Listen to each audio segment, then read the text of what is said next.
Sage Forsaken here, and today we're looking at the Aliens collection,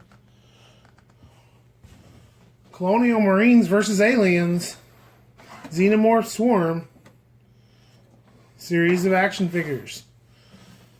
Now, of course, they're reusing an older, Lanard figures body. They have a flamethrower-looking device here, because they use flamethrowers in the movies and such, and games and all that. This is just a piece of cardboard here. Unfortunately, it's not like an effect. That would have been cool if it actually had a flame effect. We do have a yellow alien, Xenomorph, and of course it comes with a egg and a Facehugger for this particular model. So what we're going to do is we're going to open this up. This is just a cardboard up here. So as cool as that guy looks, he's just not part of this set. And of course, we're going to open her up. But before we do, let's look at the back a little bit. First of all, if you're looking for this figure, there's the barcode. And of course, you get your 40th anniversary of Aliens, Fox and Lanard logos there. On the just like on the previous boxes, they do have kind of a breakdown of what the different things are. So, for example, this Xenomorph is, of course, a Xenomorph drone. And basically it would fall under a soldier or warrior Xenomorph.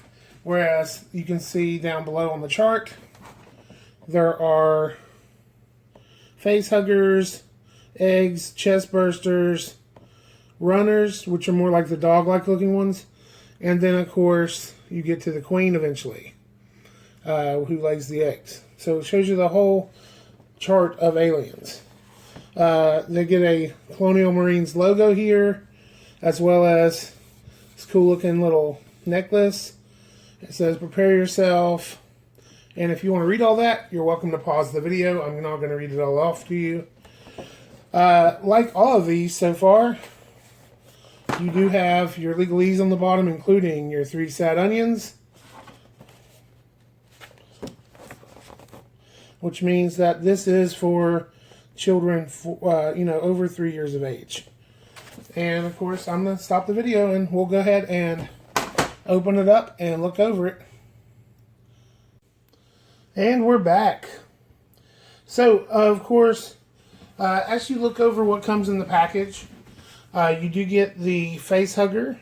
And they've got this cool little thing where they've got it where it'll wrap around something so that you can have it tied to someone's face. So, for example, I can untwist this just enough. It is a hard plastic, but it's just untwistable enough where it'll like wrap around your figure, so it can look like it's attacking your figure, and you can still have the figure standing there like he's trying to grab it. Hold on one second.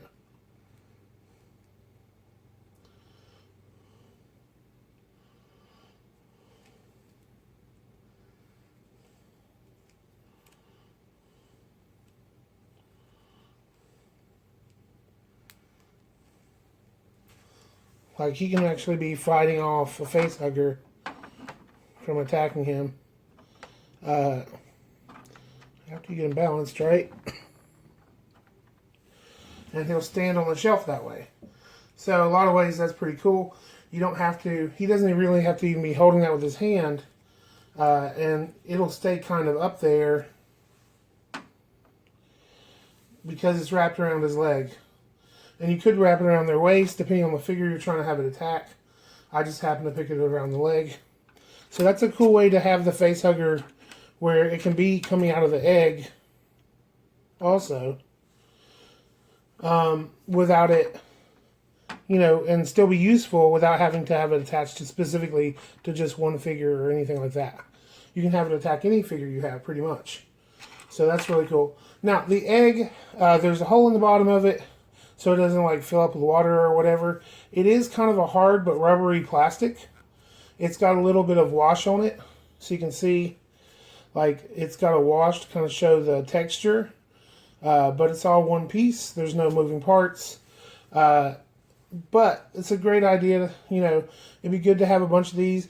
And it wouldn't be that hard to mock up a couple of closed ones if you just had some Play-Doh or some sculpting material of some sort to give it the same look, so that you could have a whole hive of them, and then just have a few from these packages that are open and ready to burst out. Now, as you can see, the helmet did come off. It does come off the figure. The figure's head does articulate. Let me get to where left and right, though that may impede the helmet a little bit when it's on it, because the helmet clicks down in to the ring and stays right like that. I did not collect core figures when these were figures that you could actually get in the store. One thing I'm finding interesting is they obviously, like this one's hand is much smaller than this one's hand. This one that they had the gun rubber banded to can barely hold the gun. Like if you try to put this in the gun in this hand, like it falls right out basically. It'll stay in this hand pretty good. But you get the same articulation you would get from like one of the older core figures. The only thing I find weird is the elbow guard here means that you can't really have, like, it's almost like this is on backwards. And I know it's not because the way the hand is, but look at the elbow guard. Like for him to hold it straight arm, he can do that, but the elbow guard is on the inside of the hand. And this is all sculpted, one sculpted piece. So it's not like you can say, well, they just want you to be able to, he can shoot it gangster style. But as soon as he gets back to here, it looks like the elbow guard is on the inside of the elbow. And that's just a sculpting choice that they made. And I think it's because a lot of these would be used with like vehicles of some sort, like a sled, like a space sled, and they wanted them to be able to hold the handlebars like a motorcycle or a space sled or something without it impeding their ability to also hold other stuff. And they wanted to have that sculpted detail in there to hide some of the articulation points. So they put this part on here. Now I might actually, if I were customizing this figure, I might actually swap this lower arm out so that you could get better articulation with some of the newer figures. As long as you use something that was, appropriately armor fully covered, it probably wouldn't be too bad.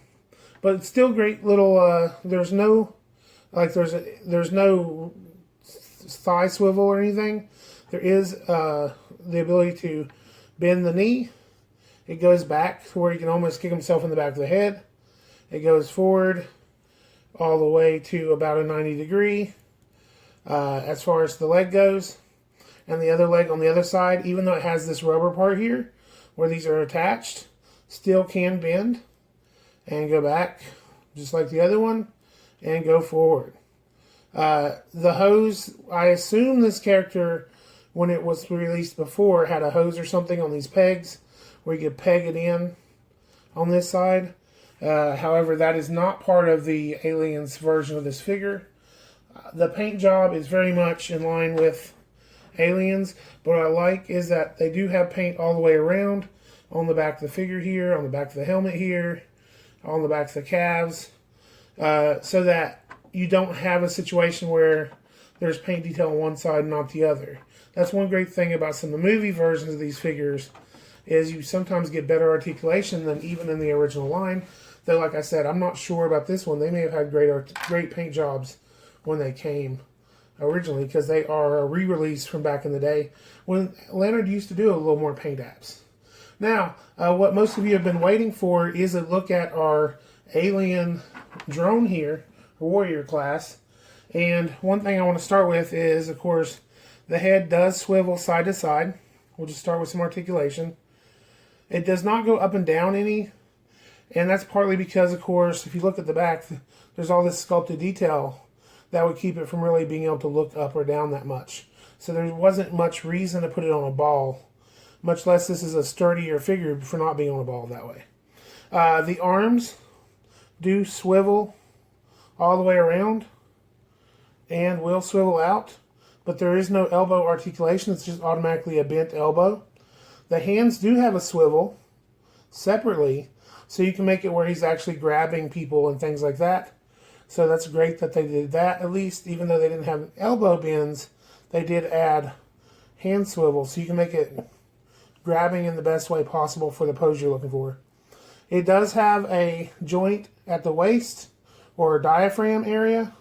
If you bend it back really far, you can almost see it, so it doesn't look as good. But it can bend forward too, so if you have him like about to jump down on somebody, you can have, like if he's posed up here on a ledge or something, he's about to jump down on somebody, you could have him bent forward, and that would look pretty good. This is the version that has an articulation at the legs. The legs do a 90-degree bend at the knee. They don't go back too far because of the tail and everything back here. They will only go forward a little bit. They do go out a little bit and in a little bit. So you can get some decent posing between that articulation, especially since the feet are on a pivot too. So you can pivot the foot a little bit to help you get a wider stance if need be when you're pivoting your figure. Both legs have pretty much the same articulation. The tail does spin around, so it can also aid in articulation or making it where it helps like your figure from falling over, or it can just be up in the air because, like I said, he can pretty much stand without any extra assistance from the tail, unlike some of the Batman figures we've reviewed recently where they almost fall over if you're not careful.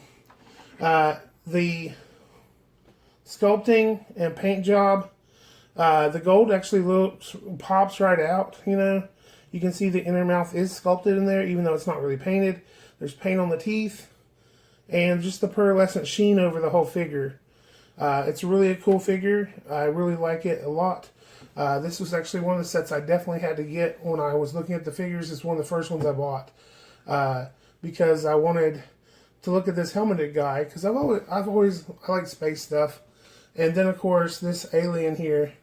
Like I said, some people are keeping the flame cardboard effect that came with it, and you can just rubber band it to with those clear rubber bands so that you could still have a flame on your flamethrower.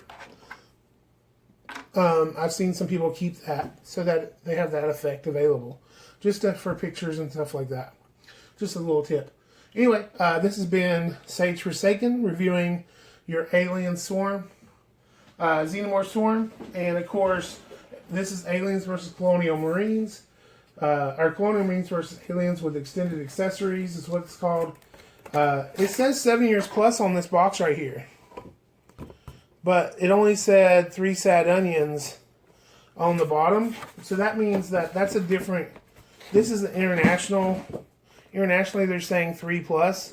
But domestically, I feel like they felt it would be a good idea to put 7 plus. Because of the subject matter, if nothing else. Because it's kind of a monster creature. And it may be a safety issue. I don't know. It could be that this is just a safety issue. Just to kind of give you a size comparison, of course, you got your core figure right here with some Batman accessories. If you want to have Batman versus Aliens, the alien is going to look very good, big, scary in comparison. To kind of give you a size comparison. Anyway, if you like these videos, please comment, leave a comment, like them, subscribe, ring the bell if you want to be notified when I put out new videos. This has been Sage Forsaken saying, as always, pour on the plastic.